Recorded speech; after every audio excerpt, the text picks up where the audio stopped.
Alright, I think it's started now.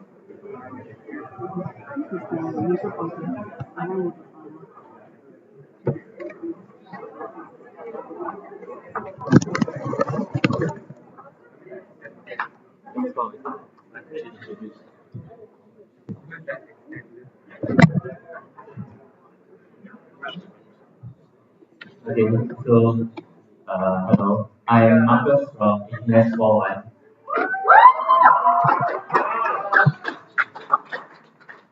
Yeah, so I'd like to ask you a question first. Do you all know what like this is? Where is it taken?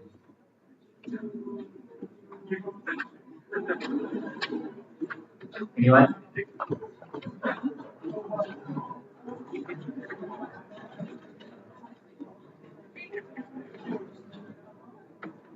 Ivan, where do you think it is? Okay, anyway, this is part of Hiroshima after the bomb. The after USA dropped the bomb on Japan. When the bomb was dropped, right, since the nuclear bomb, there's a lot of ionizing radiation. And that's what we're going to talk about today. Okay, so we look at the syllabus outcome first,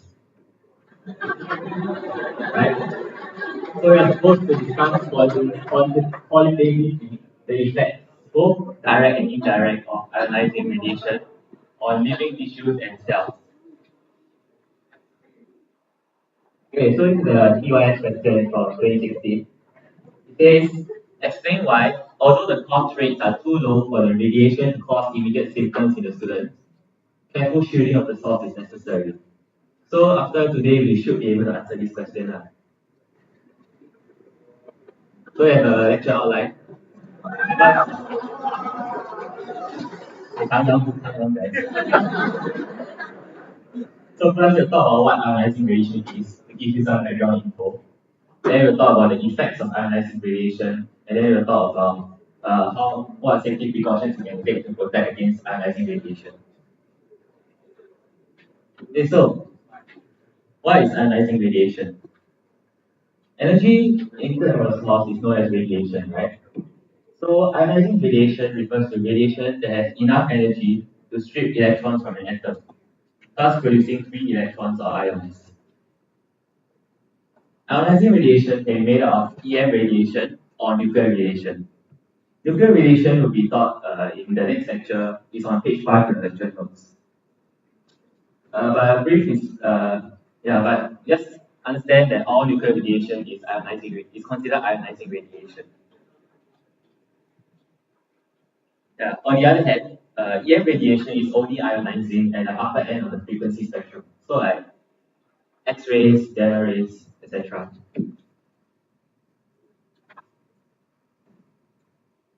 Okay, so we learned previously this formula E equals to hc over lambda.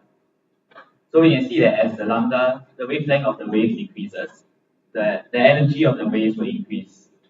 Eventually, the energy of the waves will reach like a certain threshold where it can be considered ionizing radiation. So as you can see here, this part here, the waves have low frequency, low wavelength, and then as you go to the right, the wavelength decreases until this part here, where it decreases to a certain point, and beyond that is considered ionizing radiation. Background info, the limit for energy is 10 eV. Like, it needs to have at least 10 eV to be considered ionizing radiation. It's not easy to know, but it's quite interesting, I guess. So, okay, so how does it happen? So when ionizing radiation hits the cells, causes the ionization of the atoms, then energy will be released, right? So then the energy released will be absorbed by materials surrounding the cell, such as more cells. So the deposition of this amount of energy can cause damage to living tissues and cells, which will disrupt the normal function of the cells. Cells may also become defective due to damaged DNA. Okay, so with the diagram here, top left, this is the best case scenario. The red line here represents ionizing radiation. When ionizing radiation hits this cell, is able to repair itself. You see this cell, the daughter cells are still the same. They have normal function. This case here on the top right, you have the case where ionizing radiation hits the cells, but then the cell dies. So yeah. Here also ionizing radiation hits the cells, the cell splits, but the daughter cells still die. Yeah, then on the bottom right here, we have this case where ionizing radiation hits the cell splits. However, the DNA of the cells here is mutated. So this will cause a lot of issues such as cancer, which we will discuss later. Okay, so we'll now talk about the effects of ionizing radiation. Exposure to high levels of radiation, such as from a nuclear blast or accident, can cause immediate effects such as blistering of the skin and radiation sickness. The other symptoms are in the notes. You don't have to memorize every single one of them. Okay, there's going to be some graphic images here, so it's a disclaimer. If you don't want to see them, you can look away now. Okay. Okay. So this is an example of what happens when an X-ray goes wrong. Due to X-ray, which is a form of ionizing radiation, there's blisters here. Another graphic picture coming up. So this is what happened after the bomb in Hiroshima. This is radiation sickness. You can see the skin on the back of this guy is like bad. Okay, so that was the immediate effects of ionizing radiation. There's also long-term effects of ionizing radiation.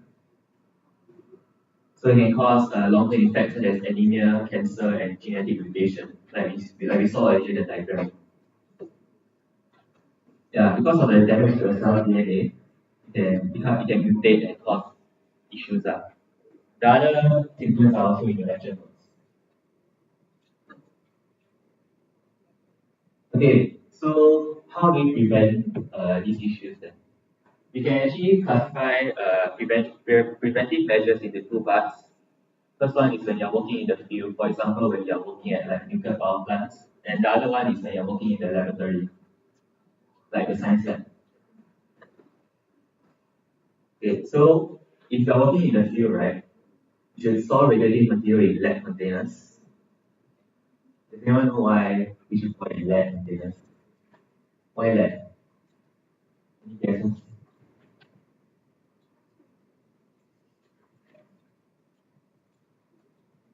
Anyone?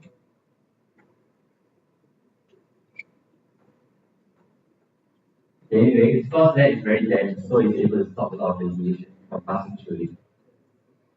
And it should also handle samples by remote control or at a safe distance so that you're not too near to the radiative source. So, for example, this is a machine after the Chernobyl explosion that the last lecture we saw the video of it. They use this robot to clean the radiative waste so that workers wouldn't have to go in and do it themselves. Then, yeah, other points should be like wear radiation badges that will record the radiation exposure so that you'll know when to stop working in the area and get out. They can also use shielding, like we said earlier, to protect themselves from equipment which produce or scatter radiation. So, for example, this is a heat shield which doctors will use in X-rays so that the person doesn't get exposure to too much ionizing radiation. Okay, so now we talk about safety precautions for the lab setting. So if you work in the lab, right, we should handle radioactive substances with palms rather than fingers and hold them away at a distance, similar to what we saw in the field, so that we do not get overexposure. And we should also wear rubber gloves whenever possible. Points 1 and 3 basically are the same thing. They are just there so that you do not accidentally ingest radioactive material. Yeah, we should never allow radioactive material to enter your body. Okay, so now we go back to our TYS question.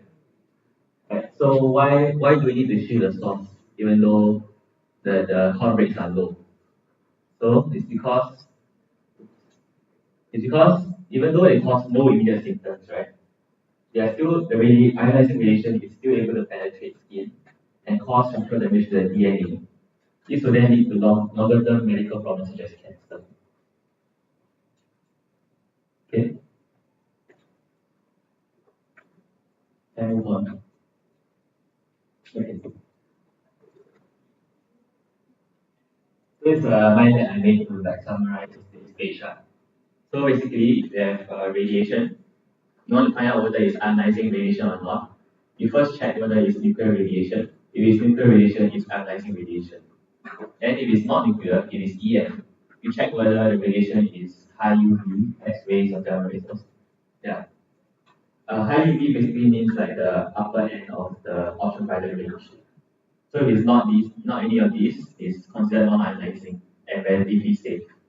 But if it is ionizing, then you go down to here. This is the definition of ionizing radiation and what you can do here. Then you have the short-term effects, the long-term effects of ionizing radiation. And down here you have the precautions in the real world and in the lab. So if I want to take picture, you can take picture.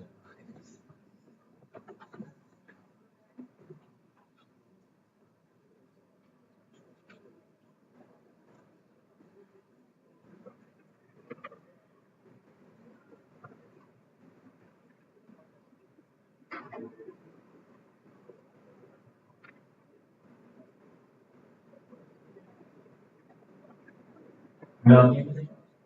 And move on. Okay, so let's talk about this page. Okay, so we have some time, we'll watch the video.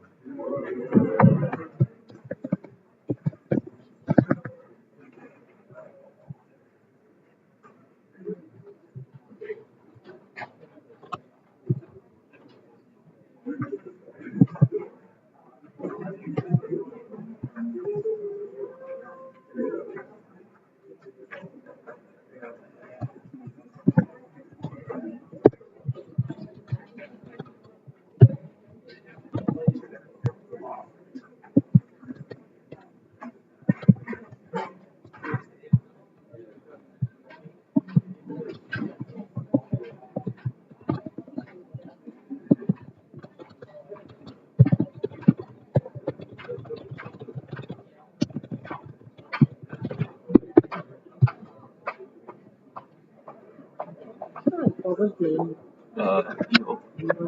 Wait. I haven't played the video. Okay.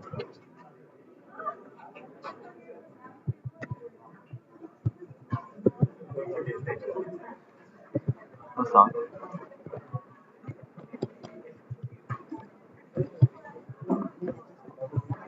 Oh, wait. Okay, just now he actually mentioned about ionizing radiation, both of EM as well as nuclear physics, as in reduction physics. When you say nuclear radiation, there are different topics, but not radiation that are radioactive are ionizing.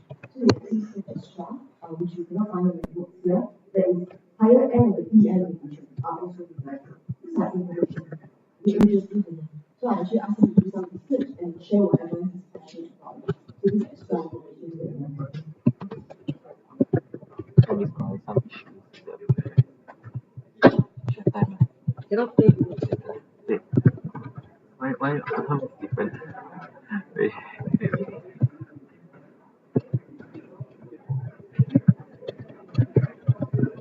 Okay, never mind, let's play.